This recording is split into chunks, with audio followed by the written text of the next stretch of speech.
15వ తేదీ నుంచి 19వ తేదీ వరకు ఉపాధ్యాయుల యొక్క బోధనా సమస్యలు మరియు ఆర్థిక పరమైనటువంటి సమస్యల పరిష్కారం కోసం ఉపాధ్యాయ రణబేరి పేరు చెప్పి 15వ తేదీన తునిలో ప్రారంభమైనటువంటి ఈ రణబేరి ఈ చివరి రోజు ఈ రోజున చింతలపూడిలో యొక్క సభ జరుగుతూ ఉంది.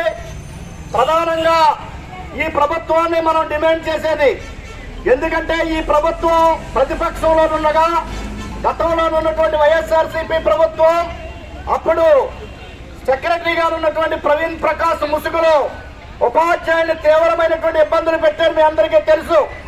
శుక్రవారం శనివారం వస్తే ఆయన ఏ స్కూల్కి వస్తాడో, ఏ జిల్లా వస్తాడో, ఏ మండలం వస్తాడో అని చెప్పి రాష్ట్ర వ్యాప్తంగా ఉపాధ్యాయులు భయాందోళనతో గురయ్యేవారు.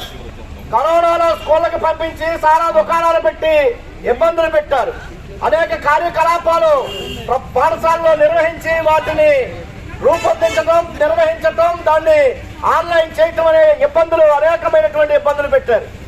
సో అదే సందర్భంలో రెండో వైపు ఆర్థిక ప్రయోజనాలకు సంబంధించి ఒక రివర్స్ పిఆర్సీ ఇచ్చారు. డిఏలన్నీ పెండింగ్ డిఏలు ఇచ్చి అదే పిఆర్సీ అని చెప్పారు. అప్పుడు ఉన్నటువంటి సరెండర్ లీవులు లేవు. ఆర్థిక బకాయిలు దాదాపు 25,000 కోట్ల రూపాయలు గత ప్రభుత్వం ఇబ్బందులు పెట్టింది.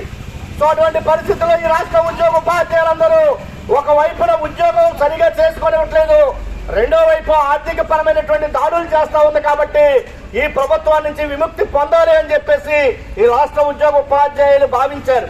అదే సందర్భంలో ఎన్నికలు జరుగుతున్నటువంటి సందర్భంలో ఏదైతే పోస్టల్ బ్యాలెట్లు ఈ రాష్ట్రంలో ఉన్నటువంటి ఉద్యోగ ఉపాధ్యాయులందరూ కూడా కూటమికి వన్ సైడ్ గా వేశారు. అరే నీ ఓటు జంగారెడ్డిగూడెంలో లేదు, చింతలపూడిలో ఉందంటే చింతలపూడి వచ్చి ఓటేశారు. చింతలపూడిలో లేదు, ఏలూరులో ఉందంటే ఏలూరు వెళ్ళి ఓటేశారు. ఏలూరులో లేదు, భీమవరం ఉంటే భీమవరం వెళ్ళి ఓటేశారు. అంత కసిగా ఓటేశారు. ఎన్నికల చరిత్రలో ఎప్పుడూ లేనటువంటి విధంగా 95% పోస్టల్ బ్యాలెట్ల ఓట్లు పోలైనవి. సో అటువంటి వన్ సైడ్ గా ఓట్లేశారు.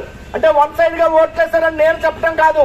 మనం వేసినటువంటి పోస్టల్ బ్యాలెట్ సీక్రెట్ కావచ్చు, కానీ రిజల్ట్ మాత్రం ఓపెన్.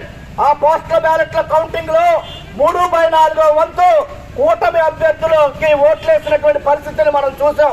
అది కమిషన్ చెప్పడం కాదు, నేను చెప్పడం కాదు. మన పోస్టల్ బ్యాలెట్లు వేసినటువంటి సాయంత్రం పూట ఇప్పుడు ముఖ్యమంత్రిగా ఉన్నటువంటి చంద్రబాబు నాయుడు గారు అప్పుడు ప్రతిపక్ష నాయకుడిగా నుండి ఆ రోజు సాయంత్రం ప్రెస్ మీట్ పెట్టి మరీ చెప్పాడు, ఈ రాష్ట్ర ఉద్యోగ ఉపాధ్యాయులందరూ నాకు వన్ సైడ్ గా ఓట్లేశారు, నా కడుపు నిండిపోయింది అని చెప్పాడు. కానీ ఈ రాష్ట్ర ఉద్యోగ ఉపాధ్యాయుల కడుపు నిండిందో నిండలేదో ఈ 15 నెలల్లో చూడలేదు రాష్ట్ర ముఖ్యమంత్రి అని చెప్పి ఈ సందర్భంగా ఈ యొక్క ముఖ్యమంత్రిని ప్రశ్నిస్తా ఉన్నాం మిత్రులారా. అంతేకాదు ఇంక మరొకటి చెప్పాడు, వీళ్ళందరూ ఓట్లేశారు కాబట్టి మన ప్రభుత్వం వచ్చిన వెంటనే మంచి పిఆర్సీ ఇస్తాం. గత ప్రభుత్వం రివర్స్ పిఆర్సీ వచ్చింది, మరలా వస్తే మరింత రివర్స్ పిఆర్సీ ఇస్తుంది. కాబట్టి దాన్ని సరి చేస్తూ మన ప్రభుత్వం వచ్చిన వెంటనే మంచి పిఆర్సీ ఇస్తానని చెప్పాడు. పిఆర్సీ అమలయ్యే లోపు మంచి ఇంటీరియం రిలీఫ్ ఇస్తానని చెప్పాడు. పెండింగ్ లేకుండా డిఏలు ఇస్తానని చెప్పాడు. గత ప్రభుత్వం 1,000 కోట్ల రూపాయల ఆర్థిక బకాయిలు పెట్టింది, బకాయిలన్నీ చెల్లిస్తానని చెప్పాడు. మరి 15 నెలల కావస్తా ఉంది. పిఆర్సీ ఇవ్వటం గానీ, డిఏలు ఇవ్వటం గానీ, ఆర్థిక బకాయిలు చెల్లించడం గానీ ఏ మాట లేదు. ఇవ్వటం పక్కన పెట్టు, ఈ రాష్ట్ర ఉద్యోగ ఉపాధ్యాయుల్ని ఫ్రెండ్లీ ప్రభుత్వం చూస్తానని చెప్పినటువంటి ఈ ప్రభుత్వం ఎప్పటి వరకు ఉద్యోగ సంఘాలతో, ఉపాధ్యాయ సంఘాలతో కనీసంగా కూర్చుని మాట్లాడటానికి కూడా ఈ ముఖ్యమంత్రికి టైం లేదని కూడా ఈ సందర్భంగా తెలియజేస్తా ఉన్నా మిత్రులారా. సో ఇటువంటి పరిస్థితుల్లో ఈ యొక్క పిఆర్సీ యొక్క ఆర్థిక ప్రయోజన కాలమే 5 సంవత్సరాలు అయితే 5 సంవత్సరాల పిఆర్సీ కాలానికి సంబంధించి 11వ పిఆర్సీ 2023 జూన్ తో అయిపోయింది. 2023 జూలైతో 12వ పిఆర్సీ ఇవాళ ఇది 2025 సెప్టెంబర్ కు వచ్చేసాం. అంటే 2 సంవత్సరాల 3 నెలల కాలం ఈ రోజున వృధా అయిపోయింది. మరి నువ్వు ఎప్పుడు పిఆర్సీ చేస్తావు, ఎప్పుడు ఐఆర్ ఇస్తావు, ఎప్పుడు పిఆర్సీని కంప్లీట్ చేస్తావు అని చెప్పి ఈ పేరు చెప్పి ప్రభుత్వాన్ని, ఈ ముఖ్యమంత్రిని ప్రశ్నిస్తా ఉన్నాం మిత్రులారా.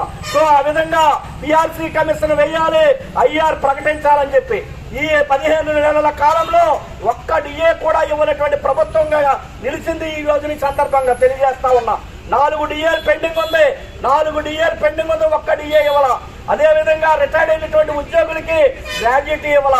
3 సంవత్సరాల క్రితం 3 సంవత్సరాల క్రితం ఏదైతే మనం ఎరండ్ లీవ్లు పెట్టుకున్నాం సరెండర్ చేసుకుంటానికి గుర్తుంది కదా, దానికి ఇన్కమ్ ట్యాక్స్ కూడా కట్టాం. నేను 2nd గ్రేడ్ టీచర్ గాని ఉన్నప్పుడు ఎరండ్ లీవ్ పెట్టాను పాలకోడేరు మండలంలో. తదుపరి స్కూల్ అసిస్టెంట్ ప్రమోషన్ పొందాను, తదుపరి ఎమ్మెల్సీ అయ్యాను. ఇప్పటికి కూడా ఆ యొక్క అమౌంట్ లో క్రెడిట్ కాలేదు. అంటే ఎమ్మెల్సీగా ఒక లెటర్